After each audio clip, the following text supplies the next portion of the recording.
Oh. Hey, everybody, and welcome to this conversation with, I'm going to butcher your name, Jeff Dwoskin. Close. I mean, Give me, where was we I only wrong? talked for 10 minutes. You could have asked. No, I'm just kidding. Dwoskin.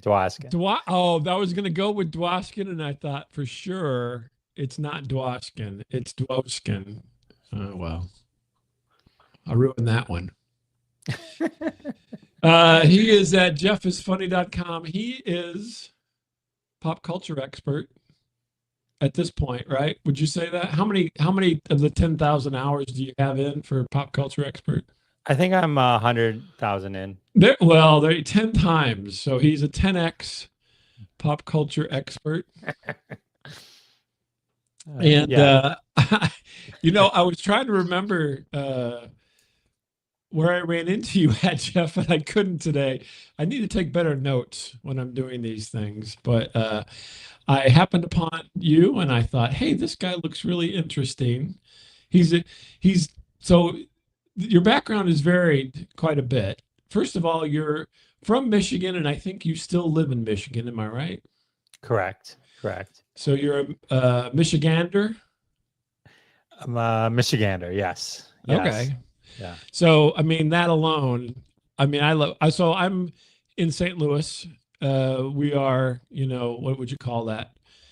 We're vertical from each other, right? So straight up Michigan, kind St. of. Louis is great. You got Enterprise Rent-A-Car down there. That's right. That's right.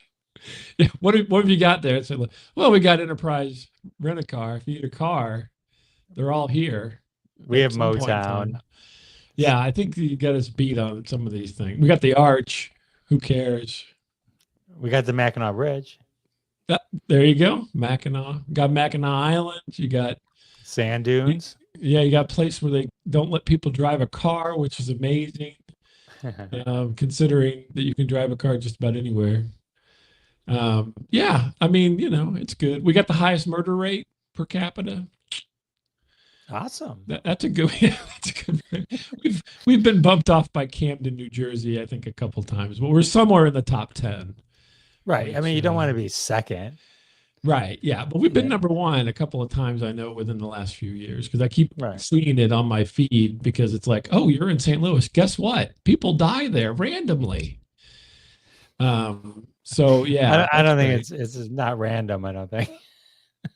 Well, random is just people going.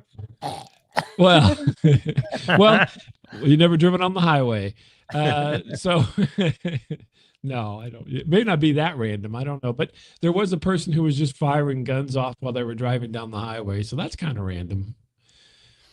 Yeah, that is. Not to bringing everything down, Jeff. Bring us back up. So you're a Michigander. You are the pop culture 10x pop culture expert, but you're also a programmer. Is that right, or some type of a social media, whiz kid? Not like a programmer, but I am a product strategist, digital strategist. Yeah, oh, I'm sorry. No, it's all right. I just You're is that like a sanitation engineer? That sounds a little constructed to me. No, it just means like I don't know how to literally program it. I just know how to say these pieces should do this. Nowadays, AI, I mean, it's on the way. You're going to be able to do it. Jeff, I have faith that this is going to be, by the end of this year, you will be a programmer in some way, shape, or form. Don't be totally fooled by some of those sites. I mean, they have to advance a lot, because here's the thing. Like, if you want to talk AI for half a second, but like when you build one of those things, you just can't change it. Right? Gotcha. I mean, like, you can't just easily change it, and like a lot of times it has to be connected to a database, and it's got to do this, and it's so there's a little bit you got to. It's not totally code free. All that stuff. Yeah, I mean, go tell your programmer you're gonna hand him one of those code free things and see how long he doesn't quit. Oh, and apparently you're an HR expert as well. So there you go. I am. And you're a comedian as well. Is that correct? I have done stand-up comedy for quite some time. Yes. So out of all these things, I mean, obviously you're kind of a Renaissance kind of guy, as they would say. Out of all these things, which one is your favorite? Which is my favorite? Yeah, which is your favorite? I think I love them all, and so I kind of juggle. I Oh, only kind of do. But if I these were to aren't pick, children. Come on, let's just go. Just I be mean, if I were to brutal. pick, I mean, on a day-to-day basis, I like being the technical guru guy. But when I'm on stage doing comedy, then there's nothing better than that. Oh, okay. So you kind of, it's like a duality of sorts. Right. I'm like Yeah. Batman, but without, you know. So wait a minute. Okay. So is your comedy very grim? No, Why, I just, why'd the chicken cross the road? to get to the other side. So, I mean, that's to be the Batman side of it. I don't know. Maybe you're Right. that way in the for the social media stuff. I just mean dual personalities. Yeah, you're like Instagram's going downhill. Um, no, that's interesting though. But so you kind of juggle all these different things. Which one would you say you have to do the most of out of that, all out of that combination of things? Comedy, I don't do as much anymore. Just after COVID, I kind of chilled on it a bit, and it Hmm. just uh, COVID. A lot of people got creative during COVID, and there was like 500 more comedians at the end of it. So I kind of backed off of that a little bit, and then I mean, the majority of my day is my company called Stampede.social, but like, and then I do the podcast where I interview pop culture folks, Hmm. so, maybe there's some weeks I'll do one interview, sometimes I'll do two, it Yeah. depends. It's a weird, it's a weird group that I interview because it's like, it's whenever they say yes, I'll do it. You know what I mean? So it's not, Put it on my I can schedule when they say yes. I can That's my try and spread schedule. it Yeah. out. Some of Yeah. them are really old or much older, so it's like I don't put those off. You know what I mean? Right. So Right. let's get that. Let's take So, care of what are that. you trying to say? You have a whole pile of things that are released on certain days that the news breaks or something like that? No, but I do have I have lots and lots of episodes unreleased. If anything were to happen to me right Really? now, there'd be lost episodes for months. From oh wow. Now that's a good question. So I have never understood that, right? So I've been doing this for quite some time, and I don't understand the caching of all of the content. What's your thoughts on why you have such a cache of stuff in the backdrop there? Um, it's not that it's not that I'm proud of it or anything. Let me first say that it's partially because of the thing I just randomly said, which was, if I reach out, I put out one episode a week. Okay, Mhm. so, but if I record two a week, right? So then that creates a backlog, right? Right. And so if I do that month after month, then I continuously have a backlog. Ah, I And, see. and then the So you're benefit to having a backlog is I can then choose the order I want to release them. Mhm. So, meaning like if I talk to a bunch of comedians and I talk to a bunch of, maybe actors from this or, people from that, I can then I have the luxury of not doing five comedians in a row just because I happen to interview five comedians in a row because Ah, they said yes. So there's that. When I interview people, I try and keep it evergreen. mhm. So even if we did something today and I were to release it tomorrow, I would try to remove any specific references that you make to a specific point in time, unless it's a very generic, like, like if you say like tomorrow's Ringo Starr's birthday, maybe I'd leave that because, what, if you want to look that up, I guess, what I Yeah. mean? But like, but oh yeah, but this Memorial Day, but I release it in January. Or like, you know Yeah. what I'm saying? Like Sure. those things that can remove you from the moment, I'll Mhm. kind of take out. Or the things Yeah, like that you might have a tornado today, or several people might have a tornado today, tonight, into tomorrow. Which, I've yeah, that's true. That's true. Well, like I released an episode that I mean, I'm embarrassed to say it. It was a couple weeks ago, but like I recorded it in 2020, and so A lot of COVID references in that one, huh? so I took most of them out, like a Really? lot of them out. Like I took out a lot, and so Jeff, I can't smell anything. What's wrong? Jeff, well, not like that, but like, but you know, this, they were this talking about banana things. tastes like plastic. I didn't want someone to be able to hear it now. I want you to be able to listen to an episode I did 2 years ago anyway, Mhm. and just enjoy it in the moment and not be like, oh, this was dated. So I think we should add curator to your list Yeah. of Like jobs now. I don't specifically interview people that have a new show coming out. It's not that I don't or wouldn't. It's Mhm. not my primary. I don't get into those PR cycles that some people Mhm. do, where they're like, you know, where they talk to someone, you know, it's like, well, my show is coming out tomorrow on Amazon. Right. Great. And, you know, Yeah. and then you're listening to 2 years from now, and that show didn't go anywhere. Right. It's like, and it's like, you know what I'm Thing's saying? a bomb. Yeah. I mean, Who's that it's one guy? thing if you're like just mentioning it, and it's like a lot of times it's based around people writing books. But books, you know, books are like podcasts. Once you release it, it exists forever. So it Right. doesn't really, Well, yeah. well, you know what I'm saying, right? You're Yeah. right. No, I know what you're saying. And so it's like, you know, it's sometimes like, you know, if you're talking about, you know, oh, hey, yeah, we're about to shoot season 2 of The Sopranos. You know, you know Well, what I actually, mean? that brings me to another question for you, because the interesting thing is you're talking about being evergreen, right? But the realities are that some things are not always evergreen, right? So, for instance, as I was perusing your website, I saw that you had not one but two of the sons from My Three Sons, right? And I'm not picking on these guys because I did watch that show in syndication a long time ago. But, you know, that was a huge show during its day and through probably up until the 90s. It was still playing regularly and probably still plays regularly somewhere. But now it's kind of, you know, it's fallen off a bit. If I say My Three Sons, people would be like, "What? What are you talking about? Are you talking about My Two Dads? No. Are you talking about, you know, two? What was it? Two and a Two and half a men. Half Men? Yeah, you know what I'm saying. So it's interesting because I saw that and I was impressed. I'll be honest with you. I'm like, wow, I got to talk to Ernie. But the other side of it, as you're just talking there, I'm like, well, but you know, the Ernieites are getting to be fewer.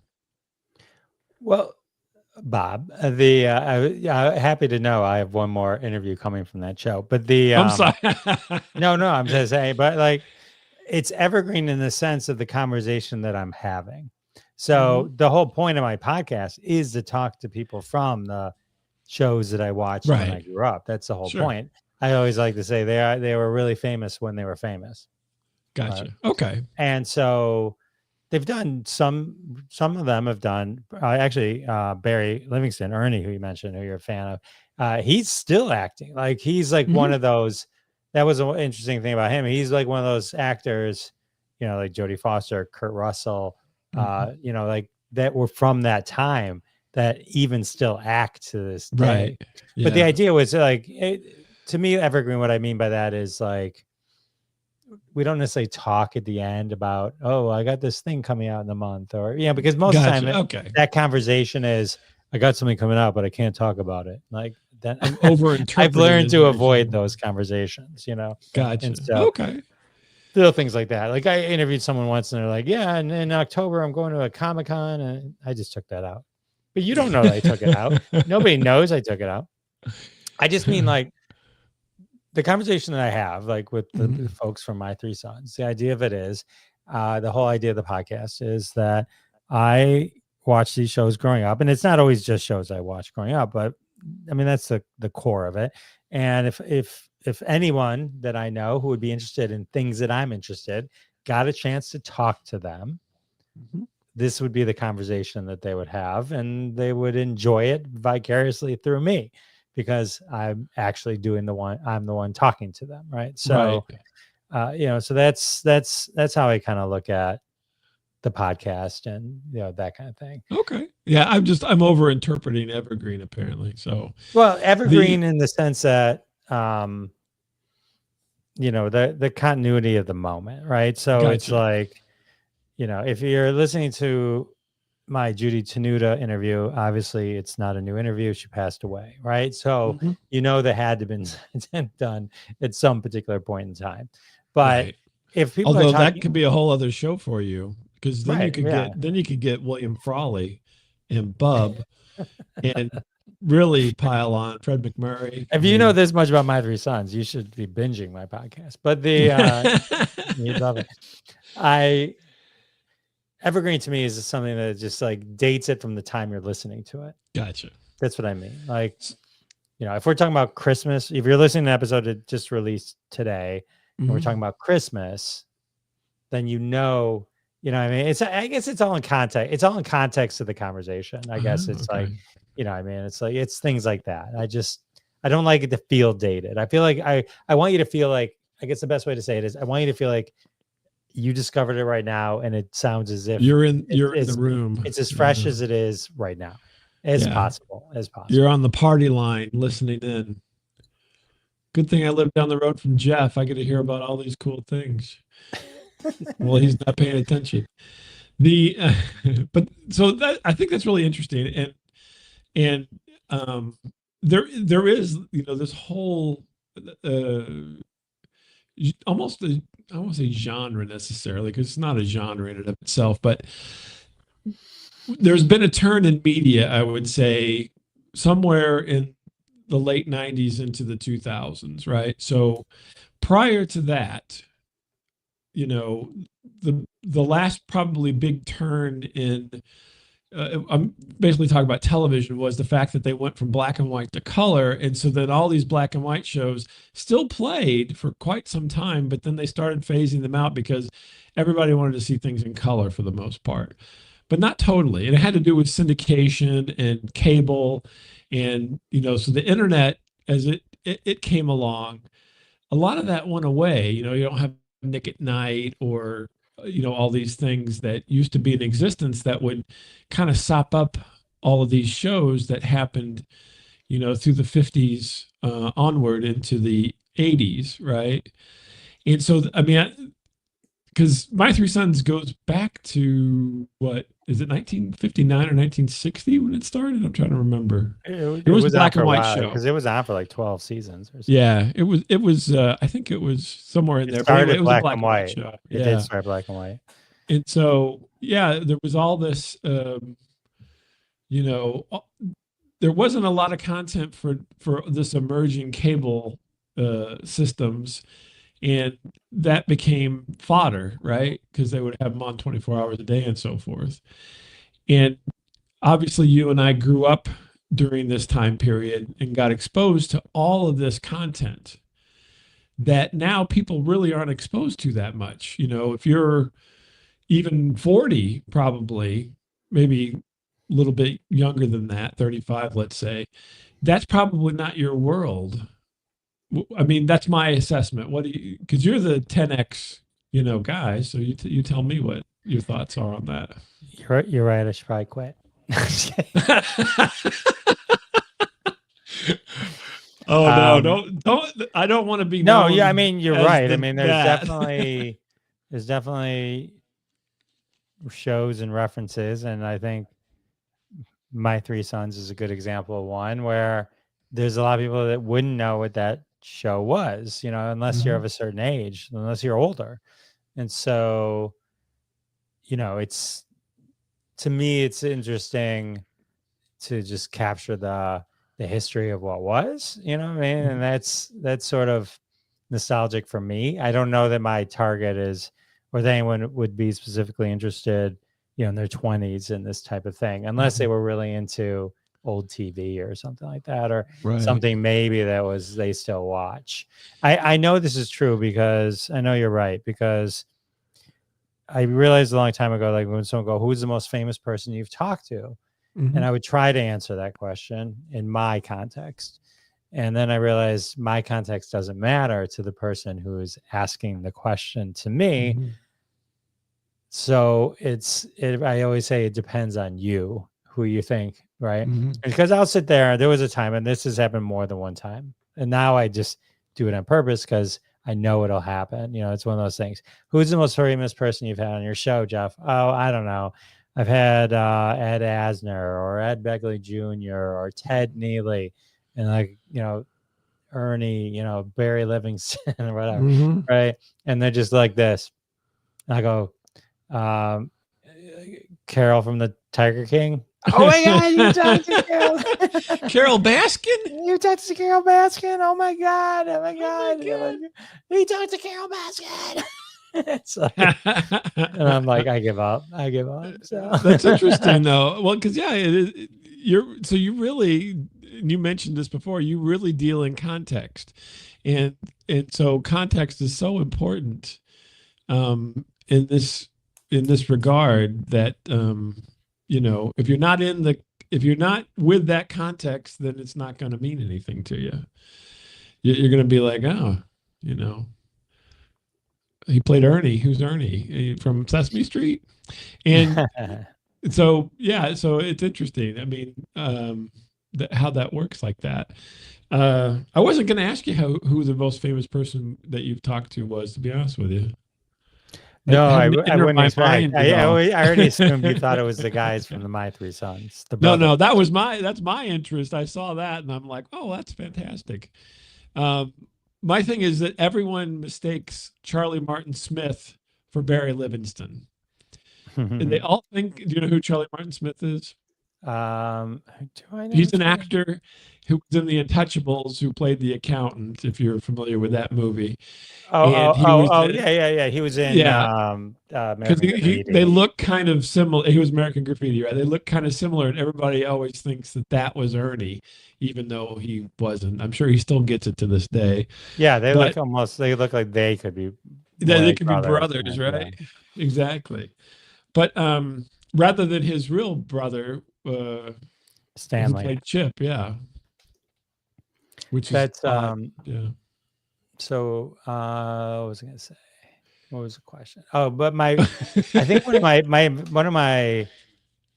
the person I interviewed where I felt like, oh, okay, I'm officially a pop culture podcast now. Okay. Is when I interviewed Burt Ward. Oh, okay, yeah, Robin. Okay, Robin from Batman 66.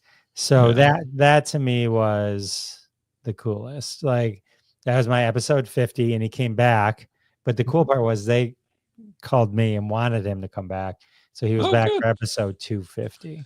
So that was really cool. And so, yeah, I had to send him a list. I go, we already talked about these things. We're not talking about them again. I can't believe you sent Burt Ward a list. Well, I didn't want him to be surprised. I'm like, so it's like we already covered I didn't want him to think I was being rude, because he does, a ton of interviews. So, Well, but they asked.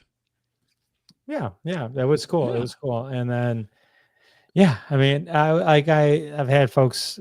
I love that I've had Isaac Gopher and Doc from the Love Boat, and and like Potsy, Ralph Mouth, Mrs. Cunningham from Happy Days. So it's like I try and get them in groups of 3. I've had 3 people from the Orville, which is one of my favorite shows. I got 3 of them. Don't ask me to say their names because I can't remember off the top of my head. But like, what was their characters? Because I watched the Orville. Now I can't remember anything. Oh gosh, I can't remember anything. It's like, but one of them. Scott Grimes. I wish I want to get Scott Grimes. I like Scott Grimes a lot. Kato Kalin was great to talk to. I like talking to him. Really? Kato Kalin as well. Yeah. We followed each other on Twitter, and so eventually I was able to get him to come on the podcast. That was going to come. You lead me to my next question, which was, how do you get in contact with these people? I mean, well, Burt Ward, I think he's on the circuit, as it were, right? So he's always going places and doing signings and so my guess is he has some representation still. But some of these folks have been, kind of out of the game for a while and have been leading normal, regular lives and haven't been doing this. And so how do you get in touch with these people? You'd be surprised. They all still have PR folks. Really? They all do. I wouldn't be paying money to these people, but I did tell It's you I rare, was but cheap and there's a lazy. So. whole circuit of the autograph shows where these Mhm. folks can probably make some good money. And then it's So usually you you reach out to their publicists or managers. So Oh, really? Okay. So you just basically Google up there, who's Burt Ward's publicist? And then they go, hey, I'm Jeff Dwoskin. you And should come on you my know what? show. I'm a You Gen should, X pop culture guy. So yes, you should I come on can my get you show. better than that. I'm very Um, fancy. You should come on my what's show. what's the pitch? Can you give me a quick pitch? I just, it's gotten easier as it's gone on because now I can just send them I send them, here's a sampling of my 250 plus interviews. Mhm. And, then it gets to like, now it's like most of the people, like they know other people on my show. But the, Mhm. the thing that my wife loves, um, that was in sarcasm, uh, is when we watch TV Yeah. and I go, oh, he was on my podcast. Oh, Oh, two people in this scene were on my podcast. does she care though? That's the question. No, she doesn't care at all. Yeah. She doesn't even That's listen. yeah. Otherwise, My she would have known. And then that they were on my podcast. Yeah, my wife does that to me too. She's Look, very unimpressed with anything that I've done in my life. So, I understand. Like to your other thing, like I'll book someone on my show that I'm really excited about, and I'll be like, oh my god, I won't say who it is because I don't want to, but like, oh my god, you won't believe I got blah blah blah on my show, and they'll be like, who? that's nice, honey. I'm like, and they're like, huh? Here's a picture. Oh, I'm Oh, like, it's and like Burt Ward. I like took 6 months and then finally got a yes, and like, Oh, wow. and they're Six like, months. Goodness or whatever, gracious. you know what I mean? There's people that there's a few people that I'll keep trying, but You're like hound. You're after these things. Wow.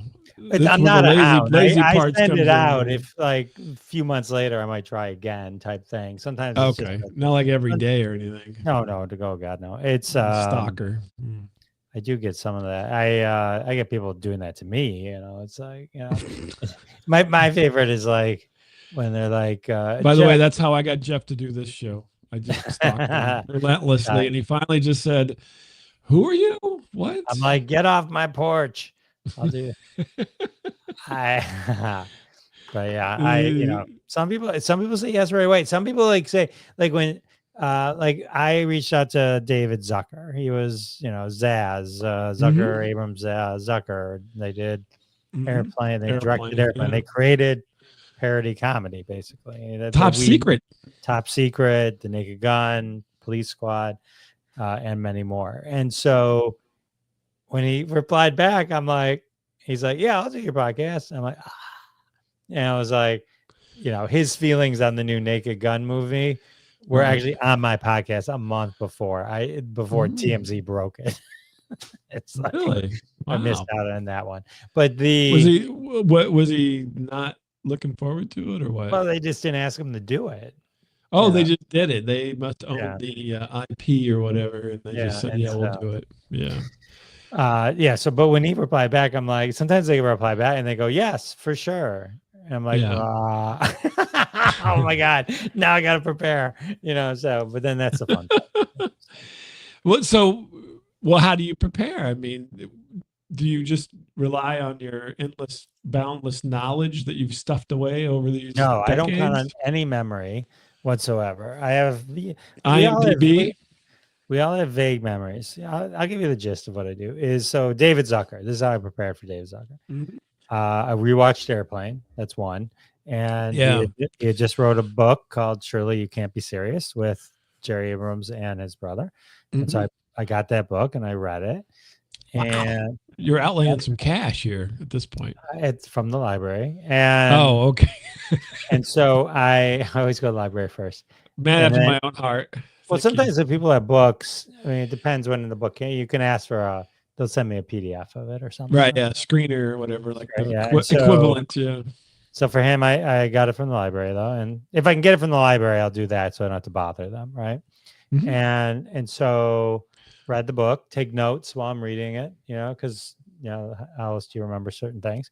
And then I use that as a basis. I'll go to Wikipedia. Don't everyone's like, yeah, but I use it as a rough guide of things that happened. You know what I mean? Yeah. Then I go to IMDb, like you mentioned, and then I find those particular pieces, and then I'll deep dive into those particular pieces.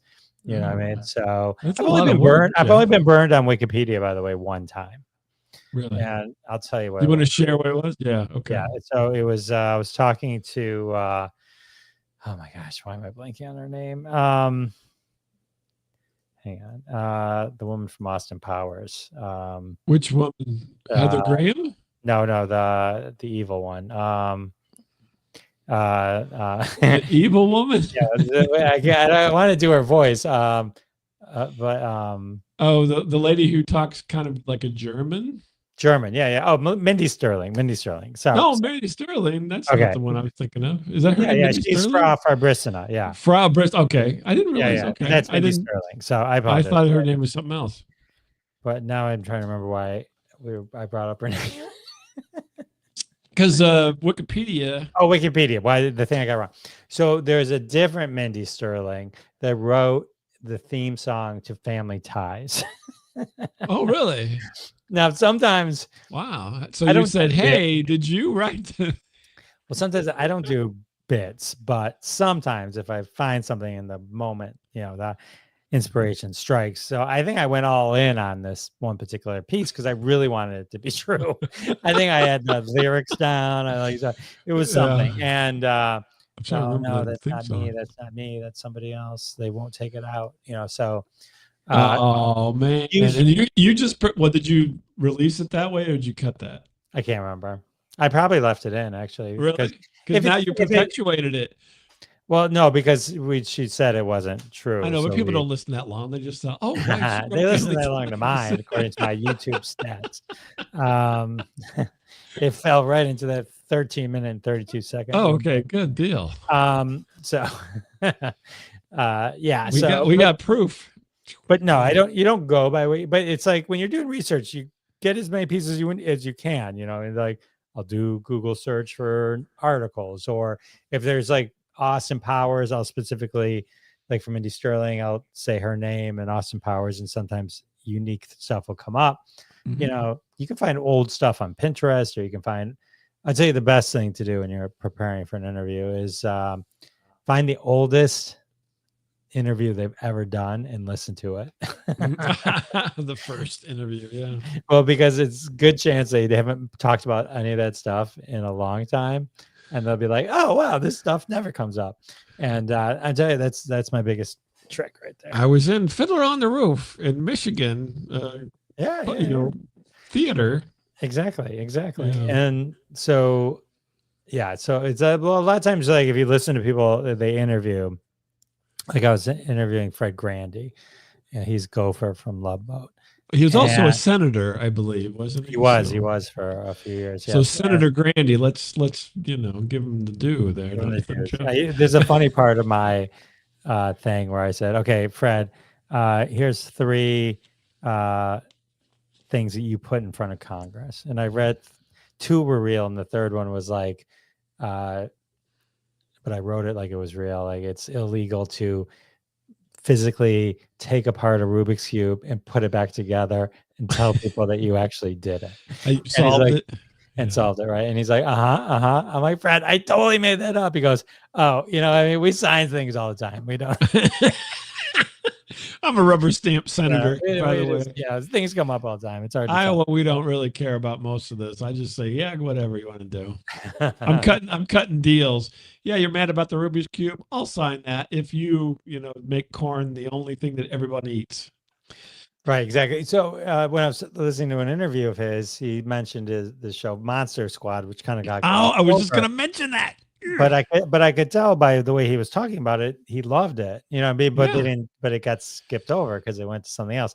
So I went to YouTube and like I watched a couple episodes of Monster Squad, which is an interesting show if you want to watch it. It's I watched it. I watched it as a kid. yeah, it's kind of Batman-ish. You can see where the inspiration came from Batman, or the same people did it. With like with the his little Batcave-ish area that he has. Right. But yeah, then we talked about that for a little bit. So then I find if you can find things that they aren't used to talking about, or you can go a little deeper on something, it triggers then a bunch of other things that they didn't remember that they remembered also. And so you can start to get some good conversations going. Yeah, I love the Monster Squad. I thought that was so cool. That was fun. That was pre-Love Boat. That's that was he was very young. I think that was like one of his very Fred and early Randy things. worked at a wax museum, and then at night they bring Frankenstein, the Wolfman, Mummy. Night at the Museum before there was Night at the Museum. Exactly. That's probably where they got it. Look at it that way. Yeah. Well, everybody's rips off everybody. That's just part of the way it goes. And now with AI, we just rip people off quicker. Exactly. That's fascinating though. And so it sounds like, if you had to think back, what was, as a kid, talking about pop culture and things like that, what was because we're kind of focusing on television. You seem to be very television centric about these things. What was your favorite television show that you watched especially in this, kind of nostalgia based area? So Twilight Zone would be the show that I love the most. Original? Because there's been several incarnations. They don't exist to me. I love the Twilight Zone. I got my shelf over there. It's half of one shelf is all Twilight Zone stuff.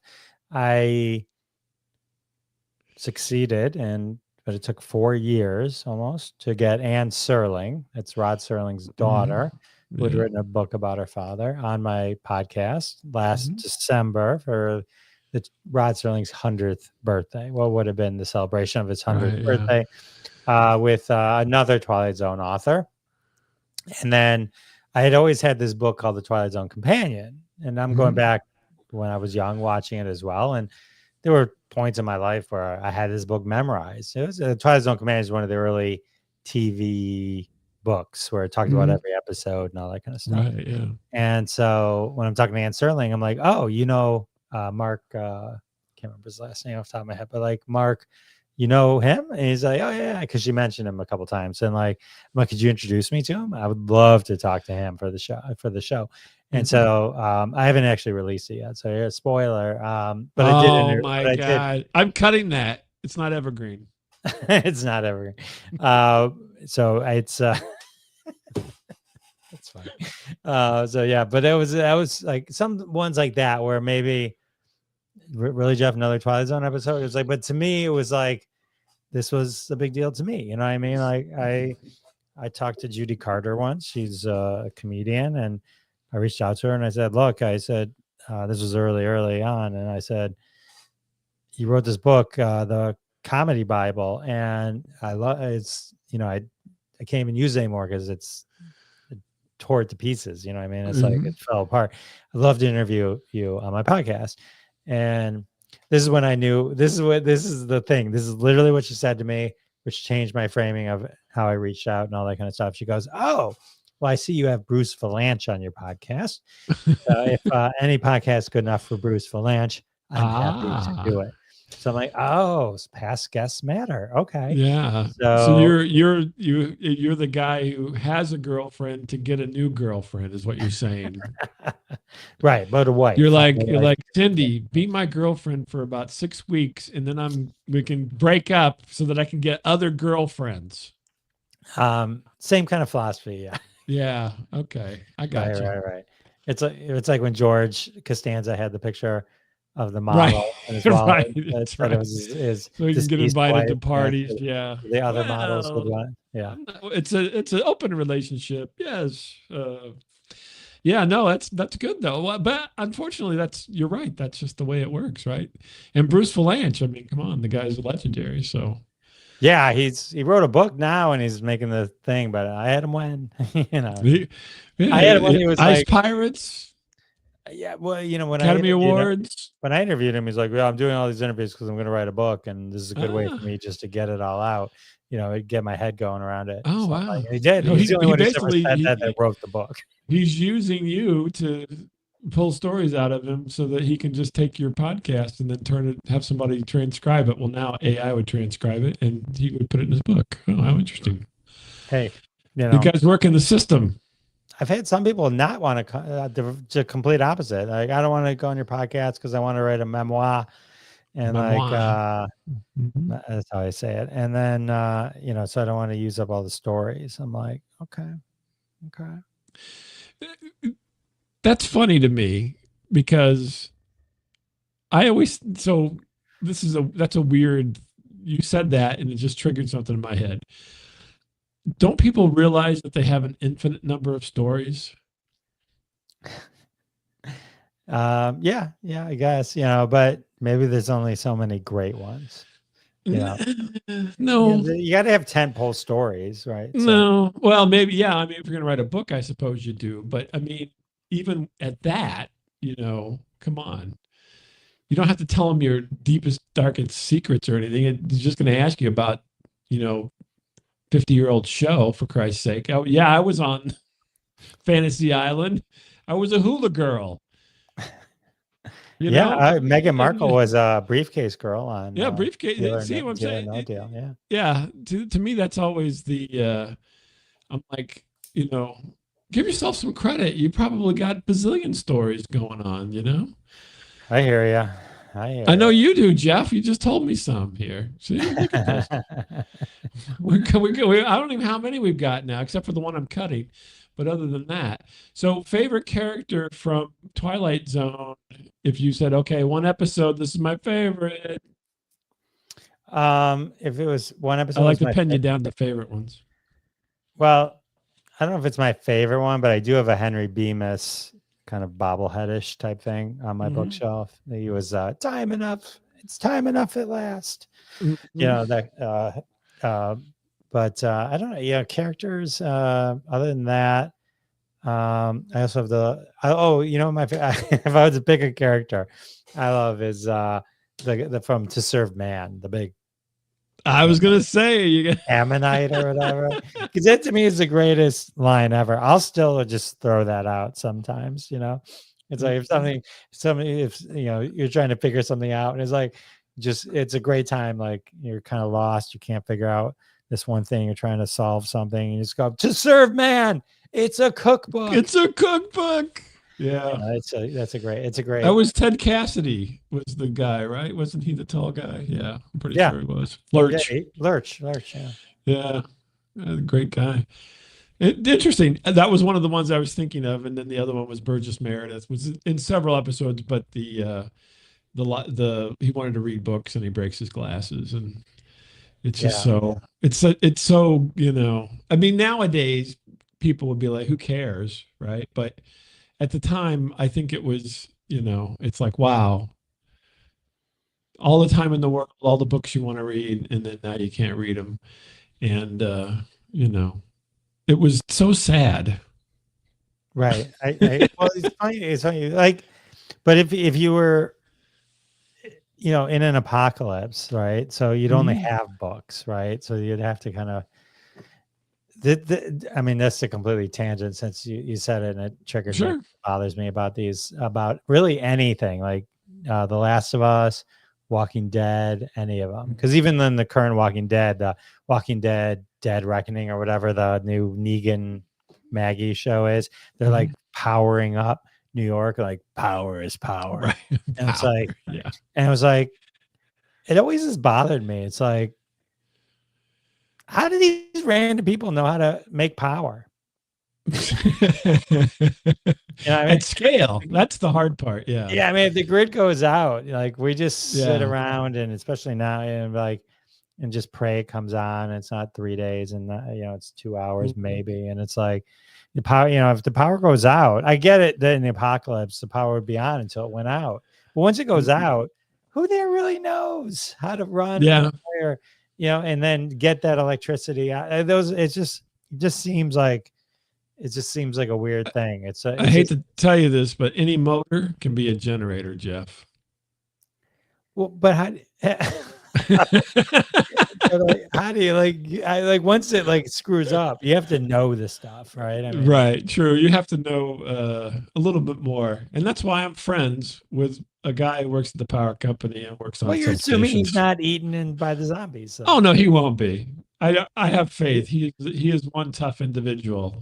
I'm just saying, you know, Yeah, he is well armed and ready to go. because I Because guess you're in Michigan, you I should guess know that. gasoline goes bad too after a period of time, so even the cars wouldn't work. Right, yeah. No, people don't talk about that. You're right. People don't ever talk about the fact that gasoline actually does lose its potency over time. You know what It else takes a bothers me? while. Zombies that roll down a hill and then get up. They're not dizzy. They're not getting up. I mean, it's Rolling zombies. it just it doesn't seem. It seems like they would. Yeah, by the time they would get down, like to lift Yeah. back up, your You got to body would think break. It'd be old. zombies are just like children and they're very resilient. And so, yeah, they Maybe. can fall off a cliff like a kid can fall like off a dresser. What do Fine. you guys think? Comment below. No one cares about that. There's too many zombie debate boards as there is already. I don't even want to get in a Discord situation with that. The so you like the Twilight Zone? That's good, and that's one of those ones you talk about lasting forever. I mean, that show is it's still played. You can still it's streamed and everything. So let's talk a little bit about streaming. And I am so aggravated with streaming because, having lived through all the transitions here, right, that we just talked about. Now we're into the streaming age, well into the streaming age. Now I would actually venture to say we're probably in the third phase of the streaming stage. And guess what? We have to watch effing commercials to stream things, and all the stuff that you would want is not available. And there's no reason for either one of those things necessarily to be true. Well, they have to make money, so it was never Come on, actually. It's Jeff. actually well, no. I mean, it's interesting. Alan Katz, who was on, he was a guest on one of the last few of my episodes. Oh, well, we'll make this evergreen. Alan Katz, who was at one point in time on my podcast. Very good. Thank you. Actually talked about this. It was just, there's no money to sustain these streaming services because you need new content, and then they blow through the new content. And so that's why they've kind of come back to like charging us a little bit. But if you really think about it, the problem isn't the $13 for Netflix. It's that now I got to pay $13 for that. And for, you used to just pay for, well, I guess cable, you didn't have like HBO or anything, but like you pay for everything individually, right? So Right. if you're just looking at Netflix, I mean, the amount you get for $12, right? It's a lot. It's a lot. lot. Yeah, I mean, it's a lot. And so I don't mind the commercials if they do them at the beginning. Mm-hmm.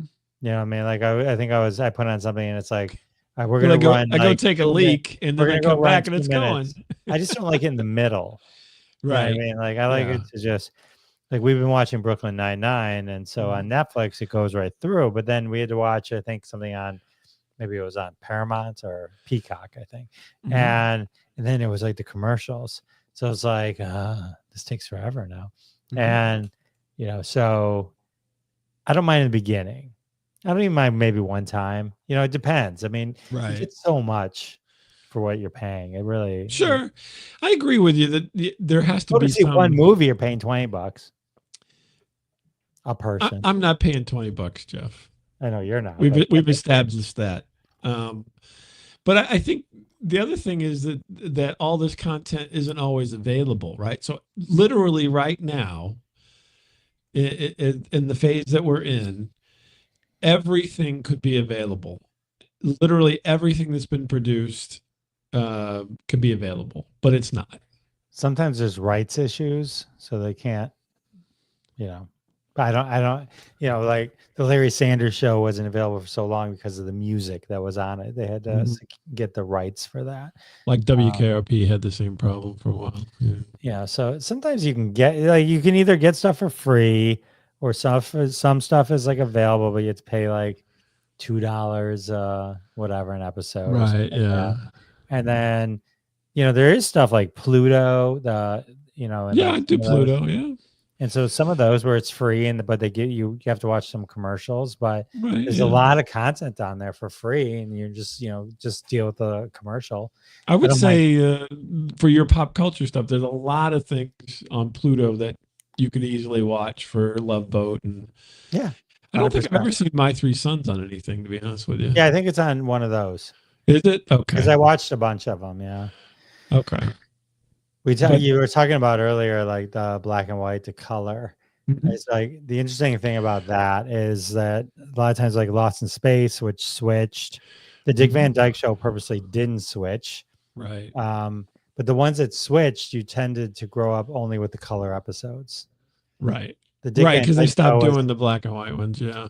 The Dick Van Dyke Show was smart. They kept it all black and white and then did it. So they had to keep it all together. Like it's either, at this point, they could colorize everything pretty quickly. They could, yeah. Especially with AI, they could just put they could put new people in. Yeah. They could put us in. Let me go look for some archival footage of Dick Van Dyke at that time period in color, and then they right, yeah. So and then that was during his alcoholic phase, and so he'd have blooms on his nose and things like that. Right. That was a bad joke. I'm sorry, Jeff. I apologize.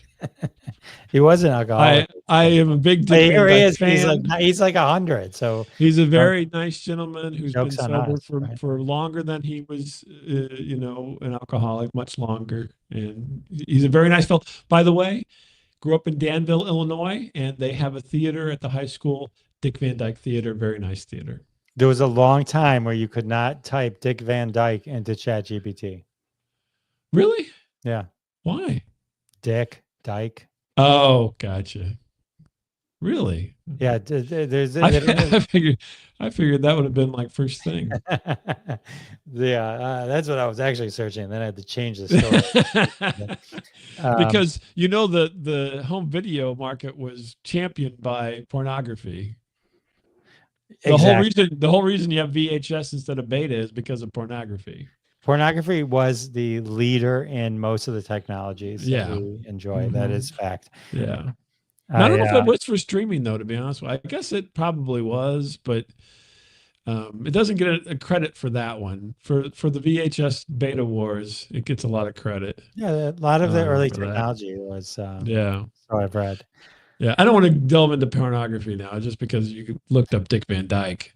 But we need to wrap this up. So give folks, if you want to talk about your podcast, you want to talk about your company, you want to talk about whatever, let's do that. I've been putting your website up there, the Jeff is Funny thing. But if people want to find you, and why would they want to find? Like, if there's anybody who's in a 60s, 70s, or 80s television show watching, Jeff wants to talk to you. Yeah, if you're famous, would you say 90s as well, or anyone who's famous? I mean, it's not that I wouldn't interview Tom Hanks. I just don't think he would come on the show. Well, if you talk about typewriters, he might, because he's a big typewriter person. Right. Yeah. I'll send him a typewriter. You're like, I got this old Smith Corona here, Tom. We can talk all about it. Missing the key. But yeah, no, I'll talk to anyone famous. I just, it just started the way it started because that was my interest. You know what I mean? So I'm like, I want to talk to people who I want to talk to. And then as I'd be introduced to other people, I'm like, oh, these are cool people. So, it's as I discover people too, but I'll tell you, like the names that you don't recognize when you're looking at my list are probably the most interesting interviews. Really? Yeah. I mean, why do you think that is?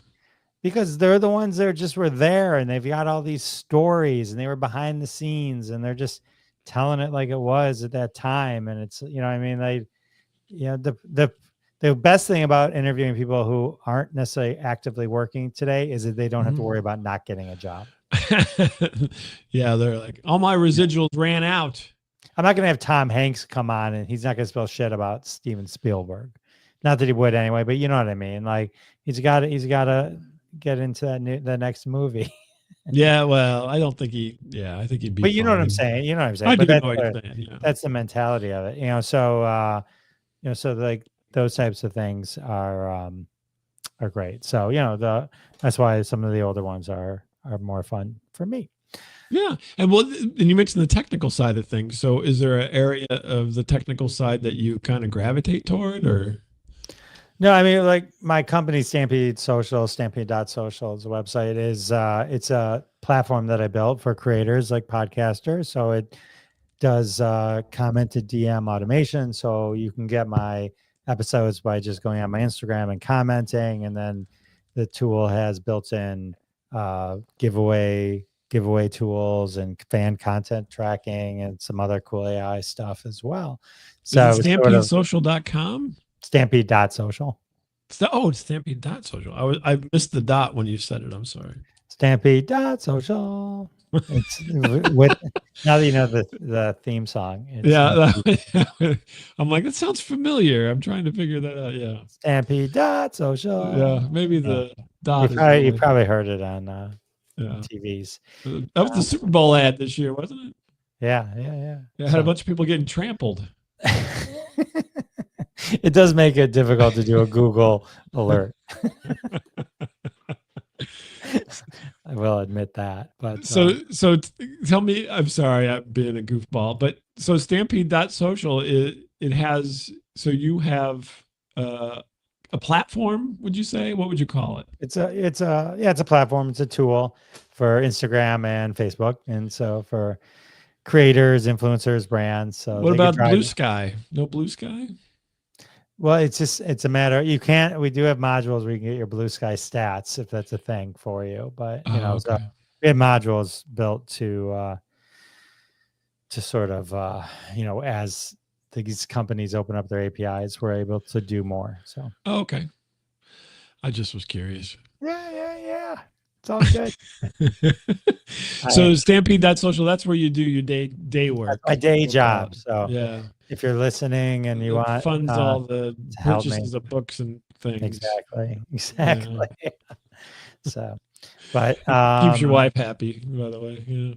Yeah. So, you know what? Episode's great. This guy, Rick Goldschmidt, who's Rick Goldschmidt, right? Exactly. So, but he's the Rankin Bass, Rankin Bass. Oh yeah. I saw that on there. Yeah. I meant to, that was in the back of my head. So I met him at a Comic-Con. I'm like, oh, will you come on my podcast? And he's like, everyone all day has been asking me this. And I was like, well, and so he did. He came on my podcast. So it's like, but those are great. It's like, and you're talking to the historian. It's like, so I remember when at Asner, they're like, you can talk to Ed Asner. We just have one condition. I'm like, what's the condition? He wants you to talk about his book. What's his book about? His life. Okay. That's what I was going to talk about anyway. Yeah. So it's like, oh, he wrote a book so I can just read it and that's all my homework. Perfect. Yeah. Perfect. Well, that's great. That's love it. I love the logic there. You can only talk about the book. What is it about? It's about schematics and how electronics have changed from 1940 to 1950. Oh, no, thanks. I'm not talking to Ed then. But yeah, no, it's about his life. Well, of course I want to talk to him about his life. Why else would I want to talk to Ed Asner? I mean, he's not the cookbook, is it?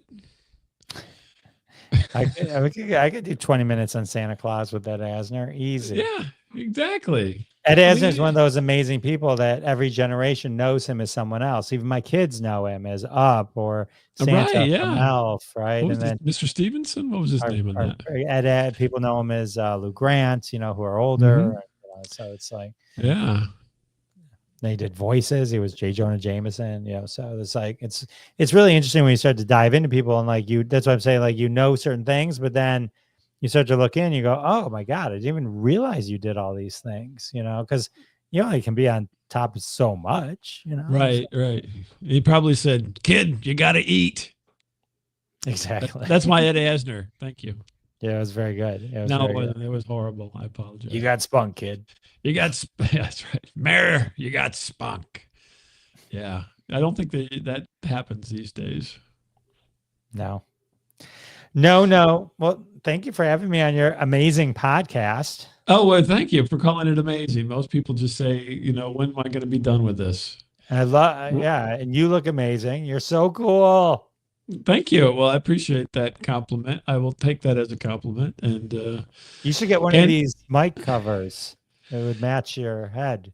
then they wouldn't know. They'd just think it was a magic trick and my face was disappearing when I went behind it, so. But Jeff, thank you so much. Jeff Dwoskin. There you go. Jeff Dwoskin. And well, you should switch the W and the O, and I can just call you Jeff Dwoskin. Here's a little tip. Here's a little trick. When I have a podcast, right? There's a good chance I say my name in the first 15 seconds.